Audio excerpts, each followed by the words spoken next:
처음에 그 말씀이 있었다. 그 말씀은 하나님과 함께 있었고 그 말씀이 곧 하나님이셨다.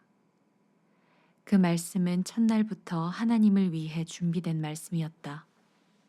모든 것이 그분을 통해 창조되었다. 그분 없이 창조된 것은 단 하나도 없었다. 존재할 수 있도록 한 것은 바로 생명이었으니 그 생명은 삶을 유지하는 빛이었다. 그 생명빛이 어둠을 뚫고 타올랐으니 어둠은 그 빛을 끌 수 없었다. 일찍이 한 사람이 있었다. 그의 이름은 요한이었다. 그는 그 생명빛에 이르는 길을 가리켜 보이라고 하나님께서 보내신 사람이었다. 그가 온 것은 어디를 보고 누구를 믿어야 할지를 모든 사람에게 보여주기 위해서였다. 요한 자신은 그 빛이 아니었다. 그는 그 빛에 이르는 길을 보여주려고 온 사람이었다. 그 생명빛은 참된 빛이었다. 그분은 생명에 들어가는 사람 누구나 그 빛 속으로 데려가신다. 그분이 세상에 계셨고 세상이 그분을 통해 존재했지만 세상은 그분을 알아보지 못했다. 그분이 자기 백성에게 오셨지만 그들은 그분을 원치 않았다. 그러나 그분을 원했던 이들, 그분이 스스로 말씀하신 그분이며 말씀하신 대로 행하실 분이라고 믿은 이들은 누구나 그들의 참된 자아, 곧 하나님의 자녀가 되게 해주셨다. 이들은 피로 난 자도 아니고 육체로 난 자도 아니며 성관계로 난 자도 아닌 하나님에게서 난 사람들이다. 그 말씀이 살과 피가 되어 우리가 사는 곳에 오셨다. 우리는 그 영광을 두 눈으로 보았다. 단 하나뿐인 그 영광은 아버지 같고 아들 같아서 안팎으로 두루 충만하고 처음부터 끝까지 참된 영광이었다. 요한은 그분을 가리켜 외쳤다. 이분이 바로 그분이시다. 내가 전에 내 뒤에 오시지만 사실은 나보다 앞서 계신 분이라고 말한 것은 바로 이분을 두고 한 말이다. 그분은 언제나 나보다 먼저 계신 분, 늘 먼저 말씀하신 분이기 때문이다. 우리 모두는 그분의 충만한 은혜, 끊임없이 베푸시는 선물에 의지해 살아간다. 우리가 기본적인 것은 모세에게서 받았지만 이 풍성한 주고받음, 이 끝없는 암과 깨달음, 이 모든 것은 메시아 예수를 통해 받았다. 이제까지 하나님을 본 사람, 어렴풋하게라도 그분을 본 사람은 없었다. 아버지의 심장에 계신 분, 단 하나뿐인 하나님의 모습이신 그분께서 하나님을 대낮처럼 분명하게 드러내 보이셨다. 예루살렘의 유대인들이 제사장과 관리들을 요한에게 보내어 그가 누구인지 물어보았을 때 요한은 아무것도 숨기지 않았다. 그는 그 질문을 얼버무려 넘기지 않고 사실 그대로 말했다.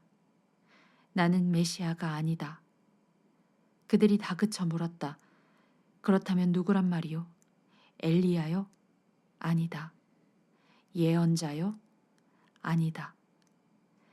그들은 화를 내며 말했다. 그렇다면 누구란 말이요? 우리를 보낸 이들에게 전해줄 답변이 필요하오. 무엇이라도 좋으니 당신 자신에 대해 좀 알려주시오. 나는 하나님을 위해 길을 곧게 하라고 광야에서 외치는 소리다. 나는 예언자 이사야가 선포한 일을 행하는 것이다. 요한에게 질문한 사람들은 바리새인들이 보낸 이들이었다. 이제 그들은 자신이 궁금해하던 질문을 던졌다. 당신이 메시아도 아니고 엘리야도 아니고 예언자도 아니라면 세례는 왜 주는 겁니까? 요한이 대답했다. 나는 물로 세례를 줄 뿐이다. 그러나 너희 가운데 너희가 알아보지 못하는 한 분이 서 계신다. 그분은 내 뒤에 오시지만 내 다음 가는 분이 아니시다. 나는 그분의 겉옷을 들고 있을 자격조차 없는 사람이다. 이것이 요한이 세례를 주던 요단강 건너편 베다니에서 나눈 대화였다. 이튿날 요한은 예수께서 자기에게 오시는 것을 보고 큰 소리로 말했다. 이분이 하나님의 유월절 어린 양이시다. 세상 죄를 용서하시는 분이시다. 내가 전에 내 뒤에 오시지만 사실은 나보다 앞서 계신 분이라고 말한 이가 바로 이분이다. 나는 이분이 누구신지 전혀 알지 못했다. 내가 아는 것은 이분이 하나님을 계시하시는 분이심을 알아보도록 이스라엘을 준비시키는 것이 내 임무라는 것뿐이었다. 그래서 내가 여기에 와서 물로 세례를 주는 것이다. 너희를 말끔히 씻기고 너희 삶에서 죄를 씻어내어 너희로 하여금 하나님과 함께 새 출발을 하게 하려는 것이다. 요한은 자신의 증언을 이 말로 매듭지었다. 나는 성령께서 비둘기처럼 하늘에서 내려와 이분 안에 편히 머무시는 것을 보았다.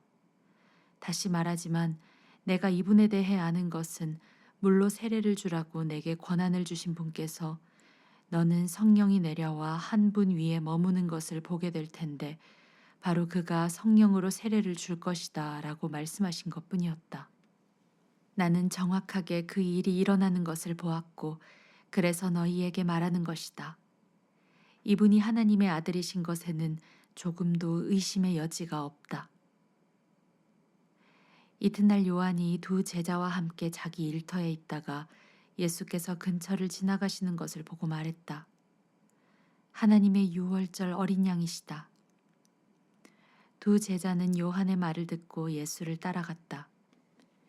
예수께서 고개를 돌려 그들을 보시고 말씀하셨다. 무엇을 찾느냐? 그들이 말했다. 랍비님, 어디에 묵고 계십니까? 랍비는 선생이라는 뜻이다. 예수께서 대답하셨다. 와서 직접 보아라. 그들은 가서 예수께서 지내시는 것을 보았고 그날을 그분과 함께 지냈다. 늦은 오후에 일어난 일이었다. 요한의 증언을 듣고 예수를 따라간 두 사람 중 하나는 시몬 베드로의 동생 안드레였다. 그가 예수께서 지내시는 곳을 확인하고 나서 맨 먼저 한 일은 자기 형 시몬을 찾아가 우리가 메시아를 만났다고 알린 것이었다. 메시아는 곧 그리스도다. 그는 즉시 시몬을 예수께로 인도했다. 예수께서 시몬을 쳐다보시고 말씀하셨다. 너는 요한의 아들 시몬이 아니냐? 이제부터 너의 이름은 게바다. 게바는 베드로, 곧 바위라는 뜻이다. 이튿날 예수께서 갈릴리에 가기로 하셨다. 예수께서 갈릴리에 도착해 빌립과 마주치셨다. 예수께서 말씀하셨다. 가자, 나를 따라오너라. 빌립의 고향은 벳세다였다. 그곳은 안드레와 베드로의 고향이기도 했다. 빌립이 가서 나다나엘을 만나 이렇게 말했다. 모세가 율법에 기록하고 예언자들이 전해준 그분을 우리가 만났습니다. 그분은 요셉의 아들 예수라는 분인데 나사렛에서 오셨어요. 나다나엘이 말했다. 나사렛이라고요? 설마 농담이겠지요. 그러나 빌립은 이렇게 말했다. 와서 직접 보세요. 예수께서 나다나엘이 오는 것을 보시고 말씀하셨다. 저 사람은 참된 이스라엘 사람이다. 그에게는 거짓된 구석이 하나도 없다. 나다나엘이 말했다. 어떻게 그런 생각을 하셨습니까? 저를 모르시지 않습니까? 예수께서 대답하셨다. 빌립이 너를 이곳으로 부르기 오래전에 네가 무화과 나무 아래 있는 것을 보았다. 나다나엘이 큰 소리로 말했다. 랍비님, 선생님은 하나님의 아들이시며 이스라엘의 왕이십니다. 예수께서 말씀하셨다. 네가 무화과 나무 아래 앉아 있는 것을 내가 보았다고 해서 믿는 것이냐? 그것은 아무것도 아니다.